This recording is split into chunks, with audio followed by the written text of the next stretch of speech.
यहीं पर बच्चा 9 महीने तक रहता है। ठीक है, माँ के शरीर में जो 9 महीने तक बच्चा है ना, वो इसी गर्भाशय में रहता है। संतान कब बनेगा? संतान तब बनेगा जब नर युग्मक और मादा युग्मक मिलेंगे। मादा युग्मक को हम अंडाणु कहते हैं, और ये अंडाणु कौन बनाएगा?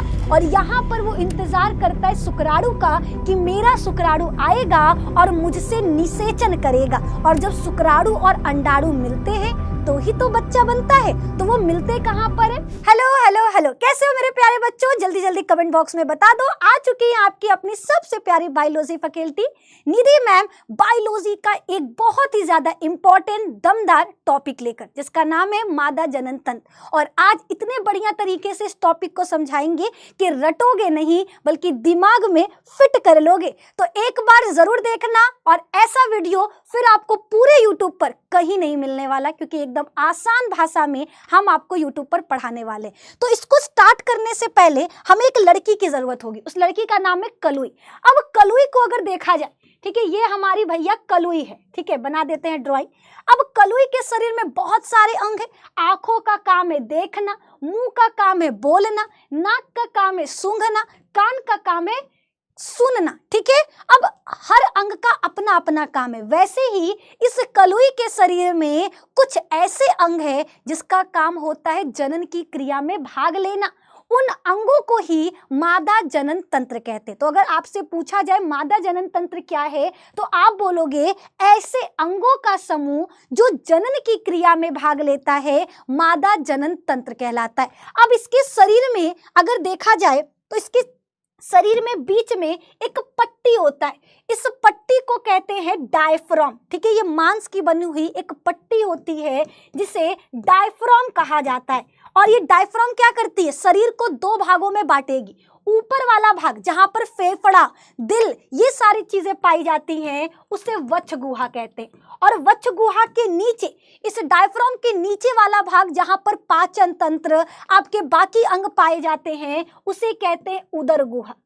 उसे कहते हैं उदर गुहा। अब ये देखो, ये कमर वाला भाग, ये कमर वाला भाग कहलाता है श्रोणि भाग। क्या कहलाएगा? श्रोणि भाग, यानी पेल्विक रीजन। और जो मादा जनन तंत्र होता है वो कमर के निचले वाले भाग, जिसको श्रोणि भाग कहते हैं, वहां पाया जाता है। अब देखते हैं मादा जनन तंत्र कैसा दिखाई देता है। तो कलुई के शरीर में जब हमने मादा जनन तंत्र को देखा तो कुछ इस प्रकार का आपको दिखाई देगा। ये है मादा जननांग जो श्रोणि भाग में पाया जाता है। ठीक है, कुछ इस प्रकार का ये मादा जननांग का आंतरिक संरचना है। इसमें बहुत सारी चीजें, ये जो आपको नलिका दिखाई दे रहा, इसे योनि कहते हैं। यही योनि के द्वारा जो माँ है वो बच्चे को जन्म देती है, इसीलिए इसे बर्थ कैनाल भी कहते हैं। और योनि के द्वारा ही संभोग की क्रिया, यानी मेल और फीमेल सेक्स करते हैं। मेल के बॉडी से जो स्पर्म निकलता है वो इसी योनि के द्वारा शरीर के अंदर जाता है। इस योनि के ऊपर ये छोटा सा जो दरवाजा दिखाई दे रहा, इसे कहते हैं गर्भाशय ग्रीवा। ये गर्भाशय ग्रीवा क्या करता है? गर्भाशय और योनि को जोड़ने का काम करता है। इसे क्या कहते हैं? गर्भाशय ग्रीवा। गर्भाशय ग्रीवा के ठीक ऊपर उल्टे नाशपाती के आकार का एक संरचना होता है। इस संरचना को कहते हैं गर्भाशय। यहीं पर बच्चा 9 महीने तक रहता है। ठीक है, माँ के शरीर में जो 9 महीने तक बच्चा है ना, वो इसी गर्भाशय में रहता है जो उल्टे नाशपाती के आकार का होता है। इसमें 3 परत पाया जाता है। सबसे बाहरी परत को हम कहते हैं पेरीमेट्रियम, या हम कहते हैं बाह्य गर्भाशयी परत, पेरीमेट्रियम। अब बात करेंगे दूसरे परत की, तो दूसरा परत कहलाता है हमारा मायोमेट्रियम।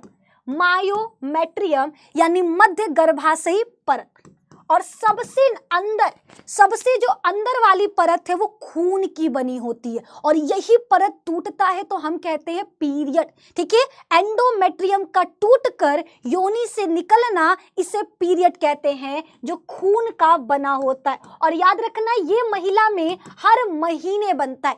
ये हर महीने बनता है। बच्चा अगर गर्भ में नहीं आता तो ये टूट करके निकल जाता है। जैसे हमारे घर में जब कोई मेहमान आता है तो हम फटाफट से क्या करते हैं? बेडशीट बदल देते हैं और जैसे ही मेहमान चला जाता है फिर से नया बेडशीट को चपोत कर रख देते हैं और पुराना बेडशीट बिछा देते हैं। उसी तरह से जब गर्भाशय को लगता है कि अब बच्चा आ रहा है, ठीक है, एक नया जीवन आ रहा, तो वो फटाफट से खून का बना एक परत बनाती है ताकि बच्चा 9 महीने तक आराम से उस गद्दे पर रह सके।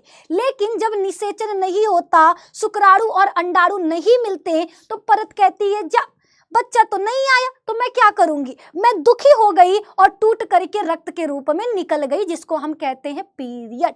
अब बात करेंगे यहाँ पर एक लंबा सा 10 से 12 सेंटीमीटर लंबी नलिका होती है जिसे फैलोपियन नलिका कहते हैं, जिसे फैलोपियन नलिका कहते हैं। इसका काम क्या है, तो अंडाशय के अंदर जो अंडा बनता है, ठीक है, वो बनने के बाद फैलोपियन नलिका में आता है और यहाँ पर वो इंतजार करता है शुक्राणु का कि मेरा शुक्राणु आएगा और मुझसे निषेचन करेगा। और जब शुक्राणु और अंडाणु मिलते हैं तो ही तो बच्चा बनता है। तो वो मिलते कहाँ पर है, फैलोपियन नलिका में। अब फैलोपियन नलिका बड़ी लंबी नलिका है, इसके भी कुछ भाग है। कौन कौन से भाग है, तो देखो, जो भाग, ये वाला भाग जहां पर गर्भाशय और फैलोपियन नलिका आपस में जुड़े, जैसे ये बांह है, ये बांह है, तो यहाँ कंधा है। कंधा का मतलब जहां पर हमारा क्या हो रहा है, ये हिस्सा हाथ हमारा इससे जुड़ रहा है, इसको कंधा कहते हैं ना। वैसे ही जहां पर फैलोपियन नलिका और गर्भाशय आपस में जुड़ रहे हैं उस भाग को स्थमस कहा जाता है या संकीर्ण पथ कहते हैं। अब अगला सवाल, हमने कहा फैलोपियन नलिका में शुक्राणु और अंडाणु मिलते हैं, तो जहां पर शुक्राणु और अंडाणु मिलते हैं उस जगह को कहा जाता है एम्पूला या फिर तुम्बिका के नाम से जानते हैं। अब नीचे आ जाओ, यहाँ पर कीप जैसी, कभी आप मिट्टी का तेल खरीदने गए हो, जब मिट्टी का तेल खरीदोगे तो आपको ऐसे, अब तो मिट्टी का तेल मिलना बंद हो गया, पहले जब मिट्टी का तेल हम गैलन में लेने जाते थे ना, तो मम्मी ऐसा कुप्पी भेजती थी जिसमें मिट्टी का तेल डाला जाता था और हमारे गैलन में भर जाता था। तो इससे आपको याद रखना है कि जब हमारा यहाँ फैलोपियन नलिका में जो कीप जैसी संरचना दिखाई दे रही ना, इसे कहते हैं कीपक, इसे कहते हैं कीपक, ठीक है। यहाँ पर ये उंगली नुमा संरचना, ठीक है, कीपक में उंगली नुमा संरचना होता है जो अंडाशय को पकड़ने का काम करे। जैसे मेरा हाथ है, इस हाथ में उंगली है, ये हम उस उंगली के द्वारा हमने क्या किया, इस बोतल को पकड़ लिया, इस उंगली के द्वारा हमने हाथ को पकड़ा। वैसे ही फैलोपियन नलिका में उंगली नुमा संरचना होता है जिसे झालर या फिम्बरी कहते हैं और ये क्या करता है, अंडाशय को पकड़ने का काम करता है। अंडाशय हमारा बीच में है, एक तरफ से उसको फैलोपियन नलिका का झालर पकड़ा हुआ है, दूसरी तरफ से गर्भाशय मीसोवेरियम परत द्वारा, मीसोवेरियम परत द्वारा हमारे अंडाशय को पकड़ी होती है, कहीं अंडाशय गिर ना जाए, ठीक है। तो अंडाशय को दोनों तरफ से पकड़ा गया होता है, एक तरफ से फैलोपियन नलिका का उंगली जिसको झालर कहते हैं और दूसरी तरफ से गर्भाशय से वो मेसोवेरियम परत द्वारा जुड़ी होती है। ये हमारा मादा जनन तंत्र है, ठीक है। ये जो गोल सा संरचना दिखाई दे रहा जो अखरोट के समान होता है इसे अंडाशय कहते हैं। ये संख्या में 2 होता है जो दोनों फैलोपियन नलिका द्वारा जुड़ा होता है। महिला में 2 फैलोपियन नलिका और 2 हमारा अंडाशय पाया जाता है। अंडाशय के अंदर ही अंडे का निर्माण होता है, ठीक है। संतान कब बनेगा, संतान तब बनेगा जब नर युग्मक और मादा युग्मक मिलेंगे। मादा युग्मक को हम अंडाणु कहते हैं और ये अंडाणु कौन बनाएगा, तो मादा जननांग में अंडाशय क्या करता है, आपका मादा युग्मक यानी अंडाणु का निर्माण करेगा। अब हम मादा जननांग में कुछ भागों की बात करेंगे। एक फीमेल रिप्रोडक्टिव सिस्टम कहाँ है, तो याद रखना ये हमारा वच गुहा जहाँ पे फेफड़ा दिल पाया जाएगा, ये उदर गुहा जहाँ पाचन तंत्र पाया जाएगा, ये कमर वाला हिस्सा जिसे श्रोणि भाग कहते हैं, यहाँ पर ये मादा जनन तंत्र ऐसे पाया जाएगा, ठीक है। अगर अंदर से मादा जनन तंत्र को देखोगे तो वो कुछ इस प्रकार का ही आपको दिखाई देगा। मादा जनन तंत्र में जितने भी भाग हैं, मादा जनन तंत्र में हमारे जितने भी भाग हैं उनको 2 भागों में बांटा जा सकता है। पहला होता है हमारा प्राथमिक अंग, पहला प्राथमिक अंग, और दूसरा होता है हमारा द्वितीयक अंग जिसको सहायक अंग भी कहते हैं। अब दोनों को समझ लो। प्राथमिक अंग का मतलब होता है ऐसा अंग जिसके बिना जनन नहीं हो सकता। अगर प्राथमिक अंग नहीं होगा तो संतान नहीं बनेगा, ये आपको याद रखना, क्योंकि ये प्राथमिक अंग ही है जो अंडे का निर्माण करेगा। ठीक है, मादा के शरीर में मादा जनन तंत्र का वो भाग जो अंडे का निर्माण करता है। दूसरा, जो फीमेल सेक्स हार्मोन, जो क्या फीमेल सेक्स हार्मोन स्त्रावण करता है, हम उसे प्राथमिक अंग कहते हैं। और वो अंग कौन सा है? तो उस अंग का नाम है अंडाशय।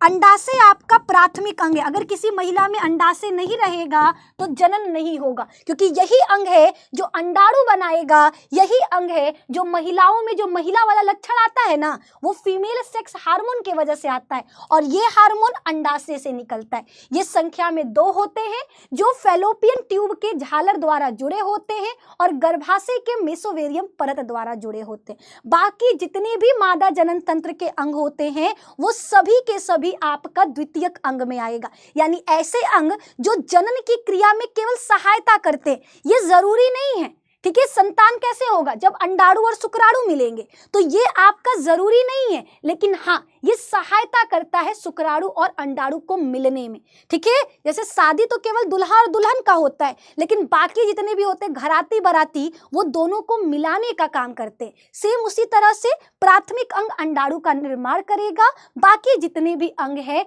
वो आपका क्या करते हैं, तो दोनों को मिलाने का काम करते हैं। द्वितीयक अंग में क्या क्या आएगा? सबसे पहले नलिकाएं आती हैं। कुछ नलिकाएं हैं जो शुक्राणु अंडाणु को मिलाने का काम करेंगी। कुछ ग्रंथियां हैं जो जनन में मदद करती हैं। फिर उसके बाद है भाग जो जनन में मदद करती है, और लास्ट में आपका बाह्य जननेंद्रियां, यानी मादा जनन तंत्र को बाहर से देखने पर आपको क्या क्या दिखाई देगा। ठीक है, तो अगर नलिकाओं की बात करें तो नलिका होता है आपका फैलोपियन नलिका। ठीक है, मादा जनन तंत्र में 2, संख्या में 2, 10 से 12 सेंटीमीटर लंबी नलिका पाई जाती है जिसको फैलोपियन नलिका कहते हैं। इसके कितने भाग होते हैं? तो भैया इसमें आता है स्थमस, जिसको संकीर्ण पथ कहा जाता है, जो गर्भाशय से जुड़ा होता है। दूसरा एम्पुला, जहाँ पे नर और मादा युग्मक मिलते हैं। और तीसरा होता है बच्चा आपका स्थमस एम्पुला के बाद आपका कीपक। कीपक में उंगली नुमा संरचना होता है जिसे झालर कहते हैं। ठीक है, ये याद रखना। ग्रंथियां, ठीक है, मादा जनन तंत्र में कुछ ग्रंथियां पाई जाती हैं जो जनन की क्रिया में मदद करेगी। सबसे पहला स्तन ग्रंथि, जो डिलीवरी के बाद महिला के स्तन से दुग्ध का निर्माण करती है। ठीक है, तो कुछ स्तन ग्रंथि लड़कों में भी होता है, लड़कियों में भी होता है, लेकिन लड़कियों में ये सक्रिय होता है, इसीलिए डिलीवरी के बाद स्तन ग्रंथि से दुग्ध का निर्माण होता है। दूसरा आपका है बार्थोलिन ग्रंथि, जो योनि के दीवारों पर पाया जाता है। ये आपका सेक्स के दौरान ये क्या करता है? संवेदना उत्पन्न करता है, लुब्रिकेशन का काम करता है। बार्थोलिन ग्रंथि पुरुष में 3 ग्रंथियां होती हैं, शुक्राशय, प्रोस्टेट और बल्बोइरेथ्रल। ये बल्बोइरेथ्रल के समजात होता है। ठीक है, ये बल्बोइरेथ्रल के समान होता है, ये आपको याद रखना है। अब बात करते हैं भाग की, तो इसमें आएगा गर्भाशय, उल्टे नाशपाती के आकार का थैलेनुमा संरचना, जो क्या है? नींबू के आकार का होता है, लेकिन जब इसमें बच्चा आ जाता है 9 महीने तक रहता है तो इसका आकार बढ़ जाता है। ठीक है, ये उल्टे नाशपाती के आकार का होता है। गर्भाशय के नीचे गर्भाशय ग्रीवा होता है, गर्भाशय ग्रीवा के नीचे योनि होता है। अब बात करते हैं बाह्य जननेंद्रियां, यानी बाहर से देखने पर क्या क्या दिखाई देगा, इसको हम आगे पढ़ेंगे। ठीक है, अभी पहले इन अंगों के बारे में पढ़ लेते हैं। फीमेल रिप्रोडक्टिव सिस्टम, ये देखो, ये आपका क्या है? ये गर्भाशय, जहां पे 9 महीने तक बच्चा रहेगा। ये आपका खून का बना हुआ परत है जिसको हम एंडोमेट्रियम परत कहते हैं। यही परत क्या करता है? बच्चे को 9 महीने तक यहाँ पर रहने में मदद करता है। अगर बच्चा नहीं आएगा माँ के गर्भ में तो ये टूट करके क्या होगा? आपके योनि से, महिला के योनि से बाहर निकल जाएगा। ये आपको याद रखना है। चलो आगे की तरफ, फीमेल रिप्रोडक्टिव सिस्टम। तो मादा जनन तंत्र को 2 भागों में बांटा जा सकता है, प्राथमिक जनन अंग और सहायक जनन अंग। प्राथमिक जनन अंग में आपका अंडाशय आता है, जबकि सहायक जनन अंग में अंडवाहिनी, गर्भाशय, योनि, बाह्य जननांग आदि पाए जाते हैं। ठीक है, सहायक जनन ग्रंथियां कौन कौन सी हैं? तो बार्थोलिन ग्रंथि और स्तन ग्रंथि, ये महिला के 2 ग्रंथियां हैं जो जनन तंत्र में पाए जाते हैं। आगे की तरफ बढ़ते हैं। आगे आपका अंडाशय के बारे में। अंडाशय यह प्राथमिक लैंगिक अंग है। अंडाशय युग्मक यानी मादा युग्मक का निर्माण करता है और फीमेल सेक्स हार्मोन का निर्माण करेगा। अंडाशय की लंबाई 2 से 4 सेंटीमीटर होती है। अंडाशय श्रोणि भित्ति तथा गर्भाशय से लिगामेंट द्वारा जुड़ा होता है। प्रत्येक अंडाशय की पतली उपकला, ये अंडाशय के चारों तरफ जो लेयर है उसको हम कहते हैं एपिथीलियम, एपिथीलियम लेयर। ठीक है, अंदर वाले भाग को हम कहते हैं ओवेरियन स्ट्रोमा। ठीक है, यह पीठिका 2 क्षेत्रों में बटी होती है। एक होता है हमारा परिधीय वल्कुट और एक होता है मेडुला। यानी देखो, ये हमारा क्या है? अंडाशय है। अंडाशय अखरोट के समान होता है। इसके चारों तरफ जो लेयर है उसे उपकला लेयर कहते हैं। अंदर के भाग 2 होते हैं। ठीक है, सबसे पहला जो किनारे वाला भाग है इसे कहते हैं कॉर्टेक्स और सबसे अंदर वाला भाग कहलाता है मेडुला।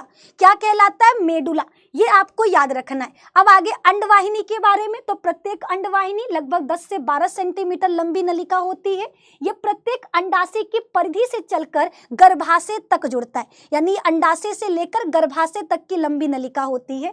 अंडाशय के पास अंडवाहिनी यानी जिसको हम डिंब वाहिनी कहते हैं वो पाया जाता है, जो कीप के आकार का होता है, जिसे कीपक कहते हैं। इस कीपक के किनारे पर अंगुलीनुमी संरचना होती है, जिसे क्या कहते हैं? तो याद रखना, झालर या फिम्बरी कहते हैं, जो अंडा को पकड़ने का काम करेगा। चलो, ये भी हो गया आपका अंडवाहिनी के 3 भाग, सबको याद रखना है। ये भाग जो गर्भाशय से जुड़ा होता है हम उसे संकीर्ण पथ कहते हैं। जहाँ शुक्राणु और अंडाणु मिलते हैं उसे तुम्बिका कहते हैं। जो कीप के समान होता है उसे कीपक या इनफंडिबुलम कहते हैं। याद रखना, निषेचन कहाँ होता है? तुम्बिका यानी एम्पुला रीजन में, यानी एम्पुला रीजन में आपका निषेचन की क्रिया होगी। अब बात करते हैं गर्भाशय की। ये केवल एक होता है, इसे बच्चेदानी भी कहते हैं क्योंकि बच्चा 9 महीने तक यहीं पर रहता है। इसका आकार उल्टी नाशपाती के समान होता है। गर्भाशय एक पतली ग्रीवा द्वारा योनि में खुलता है। ग्रीवा की गुहा को ग्रीवा नाल कहते हैं, जो योनि के साथ मिलकर कैनाल की रचना करता है। ठीक है, याद रखना, गर्भाशय के नीचे वाले हिस्से को गर्भाशय ग्रीवा कहते हैं, जो योनि से मिलता है। गर्भाशय की 3 भित्तियां, यानी गर्भाशय में 3 परत होता है, पेरीमेट्रियम, मायोमेट्रियम और एंडोमेट्रियम। अब बात करते हैं बाह्य जननेंद्रिया का, यानी अगर एक फीमेल रिप्रोडक्टिव सिस्टम को बाहर से देखा जाए तो कुछ इस प्रकार का आपको देखने को मिलेगा। इस हिस्से को भग कहते हैं। यहाँ पर आपको जो ऊंचा थोड़ा सा वसा वाला भाग दिखाई दे रहा, जहाँ पर रोम पाए जाते हैं, छोटे छोटे बाल होते हैं। ठीक है, इसको कहते हैं, इस भाग को कहते हैं जघन सेल, जघन सेल। और इस पर जो बाल होते हैं उसे कहा जाता है जघन रोम, उसे कहते हैं जघन रोम। ये पूरा हिस्सा भग कहलाता है। अब इसके चारों तरफ 2 परत पाया जाता है। ठीक है, बाहर वाले को कहते हैं दीर्घ लघु भगोष्ठ, दीर्घ भगोष्ठ, और अंदर वाले लेयर को कहते हैं जो पतला सा है उसे कहते हैं लघु भगोष्ठ, लघु भगोष्ठ। अब अंदर में देखा जाए तो यहाँ एक छिद्र होता है, इसे कहते हैं मूत्र छिद्र, जहाँ से महिला मूत्र को बाहर निकालती है। और इसके ठीक नीचे एक और छिद्र होता है जिसे योनि कहा जाता है। इस योनि के चारों तरफ एक पतला सा परत पाया जाता है जिसे योनि छद्र या हाइमन कहते हैं। ये बहुत पतला, कागज से भी पतला होता है, जो एक्स्ट्रा अगर महिला कोई फिजिकल काम करती है तो वो आसानी से टूट जाता है। पहले के लोगों को लगता था कि जब महिला फर्स्ट टाइम सेक्स करती है तो ये परत टूटता है, लेकिन ऐसा बिल्कुल नहीं है। ठीक है, महिलाएं अगर फिजिकली ज्यादा एक्टिव रहेंगी तो ये लेयर आसानी से टूट जाएगा क्योंकि ये बहुत पतला होता है। मूत्र छिद्र के ऊपर एक बेलनाकार संरचना होता है जिसे हम क्लाइटोरिस कहते हैं, जिसे क्लाइटोरिस कहा जाता है। और ये बहुत इंपॉर्टेंट है क्योंकि ये मेल के शिश्न के समजात होता है। ये क्या करता है? तो ये आपका संवेदनशील होता है, ये सेक्स के दौरान संवेदना उत्पन्न करता है, ये आपको याद रखना है। तो ये महिला का बाह्य जनन अंग है जिसको हम बाह्य जननेंद्रियां कहते हैं।